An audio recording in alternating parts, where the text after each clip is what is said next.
अभी स्कूलों का नया सेशन चालू हो गया है, तो शहर में जो प्राइवेट स्कूलें हैं उसके व्यवसायीकरण शिक्षा का जो हुआ है, इस पर आपका क्या कहना है? बहुत सही सवाल उठाया आपने। और ये इस मार से सभी अभिभावक परेशान हैं। आदरणीय पत्रकार महोदय, मैं आपका ध्यान दिलाना चाहता हूँ, अजमेर की ऐसी कई नामी गिरामी स्कूल है जो बड़ी बड़ी स्कूल शोरूम बना दिए इन्होंने। जो शिक्षा के मंदिर हुए करते थे, आज शिक्षा की दुकानें हो गई। एक बच्चे को अगर आप नर्सरी में एडमिशन दिलाते हो और वो स्कूल 12वीं तक है, तो 15 साल तक बच्चे का, उसके अभिभावक का जमकर आर्थिक रूप से, मानसिक रूप से, शारीरिक रूप से शोषण करते हैं।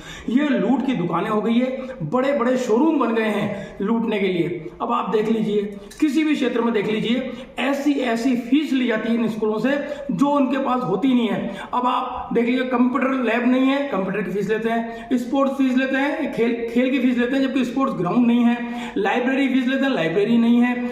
मेंटेनेंस फीस लेते हैं, और न जाने कई तरह की फीस पर फीस लिए जाते हैं, लूटते रहते हैं। और फीस भी बिना सरकार की अनुमति के आए दिन, मतलब हर साल 5 से 10%, 15% तक बढ़ाए थे। इस पे कोई नियम नहीं है। आप आ जाइए यूनिफॉर्म के ऊपर, यूनिफॉर्म भी अपने परिचित की दुकान से लेना होगा। मोजे, जूते, टाई, बेल्ट, सर्दी की अलग, गर्मी की अलग, शनिवार की अलग, स्पोर्ट्स की अलग, अलग अलग तरीके की यूनिफॉर्म है, इसमें इनका कमीशन है।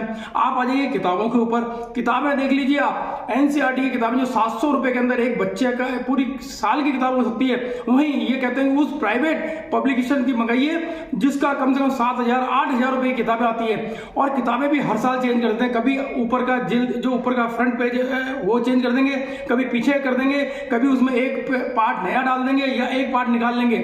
आज मेरे बच्चे अगर एक स्कूल के अंदर पढ़ते हैं, कोई 7वीं में और 8वीं में, हम सोचते हैं कि बच्चा जब दूसरी क्लास में आएगा तो बड़े भाई के काम में ले लेगा, छोटे भाई का काम में आ जाए, दोनों के काम आ जाएगी।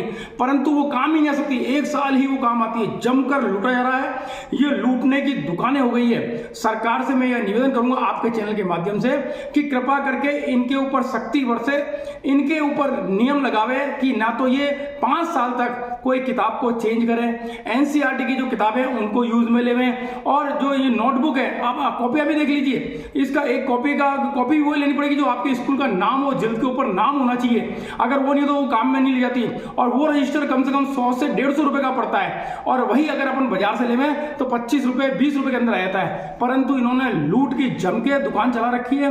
वहीं मैं एक और कहूंगा कि आप देख लीजिए, बीएड करी हुई अगर कोई स्टूडेंट है, अध्यापक है, अध्यापिका है, वो अगर सरकारी नौकरी करता है तो लाख रुपए, 80,000 से लाख रुपए तक सैलरी मिलती है। और वही अभी अध्यापक बीएड करा हुआ ये मांगते हैं, उनको ये 30,000 रुपए पे, 25,000 पे सिग्नेचर कराते हैं और देते क्या है 5,000 से 10,000 के बीच में। उनका भी जमकर शोषण करते हैं, स्टाफ का शोषण करते हैं, हर तरह से लूटते हैं। तो इन लूट की दुकानों पर अविलंब प्रतिबंध लगे, इनके खिलाफ कार्रवाई हो।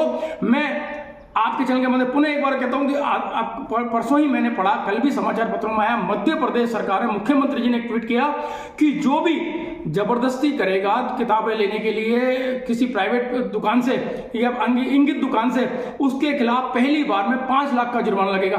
तो वही आदरणीय मुख्यमंत्री जी ये नियम राजस्थान में भी लागू कर दें, जिससे इनकी लूट पर रोक लगे। तो ये जो इतना शोषण सरकार के होते हुए भी हो रहा है, तो इसका खामियाजा अभिभावक भी भुगतता है। तो क्या हम सही मायने में आज़ादी की सांस ले रहे हैं? ये तो बहुत गलत हो रहा था। शिक्षा का अधिकार तो कानून है कि शिक्षा तो सबको मिलनी चाहिए फ्री। स्वास्थ्य का अधिकार, शिक्षा का अधिकार, रोजगार का अधिकार, ये तो अधिकार है हमारा। परंतु ये लोग ध्यान नहीं दे पाते। जिनको जिम्मेदारी दी जाती है, जिन अधिकारी की जिम्मेदारी है कि स्कूलों की जाकर के आप जांच करें।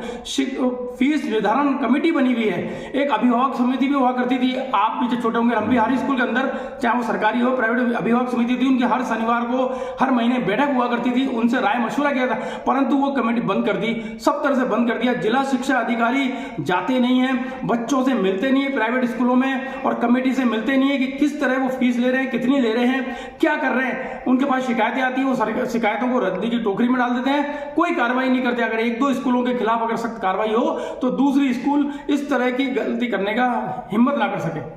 आपका नाम? शैलेश गुप्ता।